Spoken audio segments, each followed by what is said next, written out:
નમસ્કાર મિત્રો, સ્વાગત છે તમારું એન્જલ હોર્સ ચેનલમાં। અત્યારે આપણે ઘોડી ધમારવા જઈ રહ્યા છીએ। તો ઘોડીને સૌ પ્રથમ લગામ પહેરાવી દેવી। લગામ પહેરાવીને નીચેની જગ્યાએ વ્યવસ્થિત બાંધી દેવી। પછી પાણીની નળી લઈને અથવા કે ડોલમાં પાણી ભરીને આરામથી પેલા માથે પાણી નાખવાનું। પાણી નાખ્યા બાદ ઘોડીને આખી પલાળી દેવાની, કોઈ જગ્યાએ ક્યાંય બાકી ના રહીએ એવી રીતે ઘોડીને પલાળીને કમ્પ્લેટ ભીની થઈ જવી જોઈએ। ત્યાર પછી 2-5-10 મિનિટ પલાળ્યા પછી ઘોડીને એવી જ રીતે રાખી દેવાની। પછી બીજી વખત પાછું પાણી મારી દેવાનું। બીજી વખત પાણી મારીને બધી જગ્યાએ પલળી જાય ત્યાર પછી આપણે કપડાં ધોવાનું બ્રશ હોય, બ્રશ લઈને પૂરી ઘસી નાખવાની। કોઈ જગ્યાએ પાણી સુકાઈ જાય તો પાછી થોડી થોડી ભીની કરી જવાની, બ્રશ મારી જવાનું। બીજા કલર હોય કેળું, લાલ, માકડું કે અન્ય કાળું, એમાં આટલા બધા ડાઘ ન દેખાય। સફેદ કલર, સંજાપ, સફેદ બાવરું હોય એમાં બધેમાં ડાઘ બહુ દેખાય। ઘોડી રાતે લોટે કે બેઠું હોય, નીચે લાદ હોય, પેશાબ હોય, એની માથે બેસી જાય, આ બધા ડાઘ બહુ થઈ જાય। પછી લીલું ખાતી હોય તો લાત થોડીક ઢીલી આવતી હોય તો ટૂંકમાં વધારે ડાઘા થાય। પેશાબ એ વધુ કરે લીલું ખાય એટલે બહુ ભરાઈ રહે। તો એવી રીતે આરામથી ફુવારો મારી જવાનો, પછી બ્રશ મારી દેવાનું। આગળથી શરૂઆત કરવાની ઉપરથી, ઉપરનો કોઈ મેલ હોય નીચે જાય, નીચેથી નીકળી જાય। પહેલાં નીચે સાફ કરી નાખીએ અને પછી ઉપર મારીએ તો ઉપરનો મેલ પાછો નીચે આવે, તો નીચે બીજી વખત પાછું ધોવું પડે, એટલે ઉપરથી જ ચાલુ કરવાનું।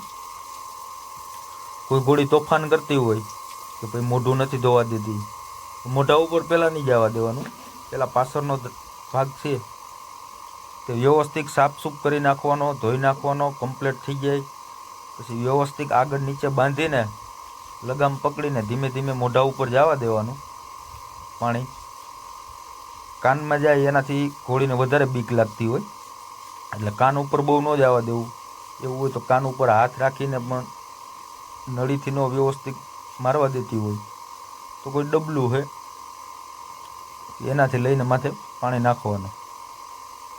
અને બને ત્યાં સુધી સાબુ કે શેમ્પૂ બહુ ન મરાય ટૂંકમાં, અને મારવું હોય તો વ્યવસ્થિત પાછું બીજી વખત બ્રશ મારીને પાણી મારીને સાફસૂફ કરી નાખવાનું। સાબુ કે શેમ્પૂનો ભાગ અંદર રૂવાડીમાં હોય, ઘોડીને ખંજવાળ આવે ને એવું થાય, એટલે બને ત્યાં સુધી ન મરાય। અને કોઈ ડાઘ છે ન જતા હોય તો સાબુ શેમ્પૂ મારવું પડે, તો પાછું સાબુ કે શેમ્પૂ માર્યા પછી વ્યવસ્થિત ધોઈ નાખવાનું। નળી રાખીને ઉપરથી બ્રશ મારીને થોડુંક ઘસી નાખો એટલે સાબુ અને શેમ્પૂ નીકળી જાય। તો તમે જોઈ શકો છો ઘોડીને આ રીતે આરામથી ધમારવાની। કોઈ ઘોડી તોફાન કરતી હોય તો એના પાછળના પગે પિન પણ મારી દેવાય, કે તમે પાછળ બ્રશ મારતા હોય પાટું બાટું આપણને ન મારે એનો ખ્યાલ રહે।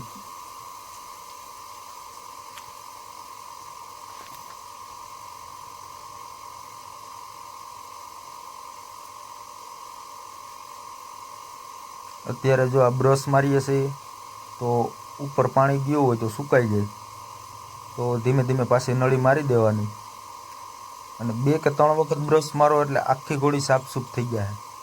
પહેલાં પલાળી નાખ્યું એટલે થોડા જ હજુ બધું ઓગળી જાય, પછી બ્રશ મારો, પછી પાછું પાણી મારો, એવું 2 કે 3 વખત મારી દો ને એટલે વ્યવસ્થિત કમ્પ્લેટ સાફ થઈ જાય।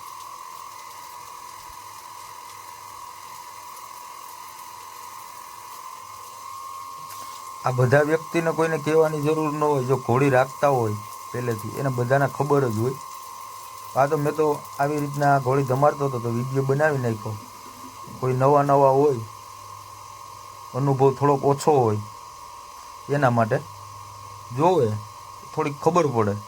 પછી બધાની થિયરી અલગ અલગ હોય, કોઈ અલગ રીતે ધમારતા હોય, કોઈ અલગ રીતે ધમારતા હોય, અમે તો આવી રીતે ધમારીએ છીએ। તો મિત્રો, તમે કોઈ અલગ રીતે ગોળી ધમારતા હોય, કાંઈ આમાં ભૂલચૂક હોય, ફેરફાર રહી ગયો હોય તો કોમેન્ટ કરીને કહેજો. એથી કરીને અમને થોડીક ખબર પડે, કાંઈ ફેરફાર થયો હોય કે કાંઈ ફેરફાર કરવાનો હોય. અમે પણ કોઈ એવા જૂના ઘોડાવાળા નથી કે વર્ષોથી આ રાખીએ. થોડોક ટાઈમ થયો છે, 7, 8, 10 વર્ષ રાખીએ છીએ. આવી રીતે અમારી રીતે થોડીક મહેનત કરીએ છીએ, થોડી ધમારીએ.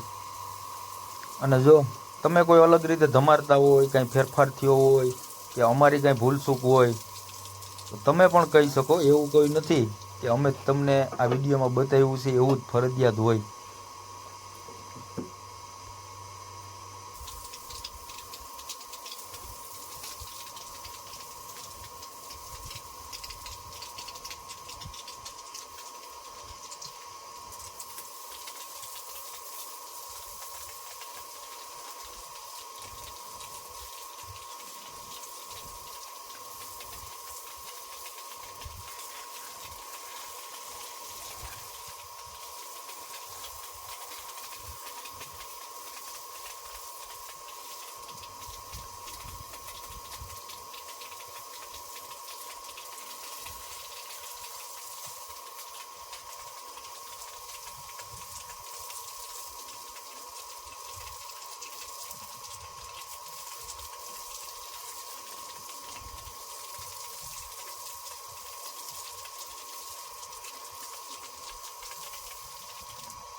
બસ બસ હવે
બસ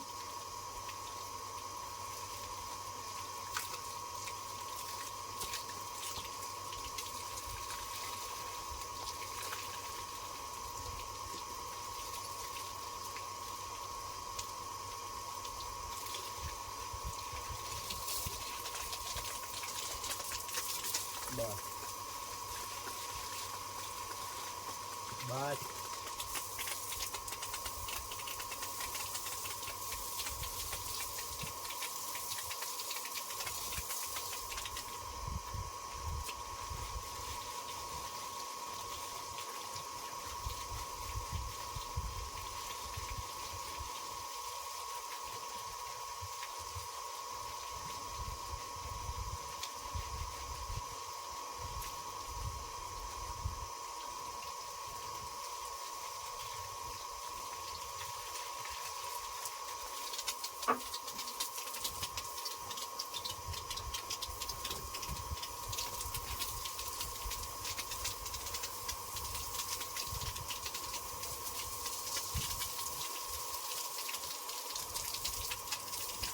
બસ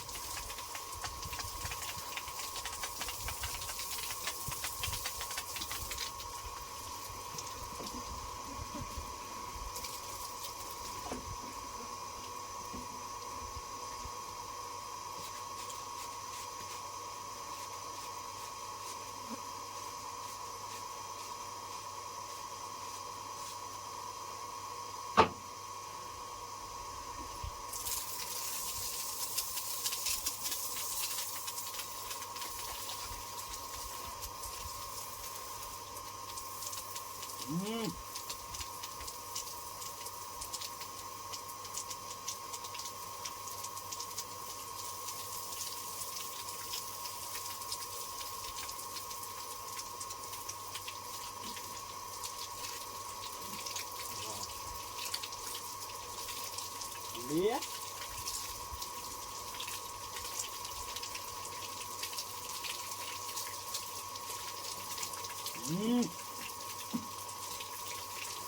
બસ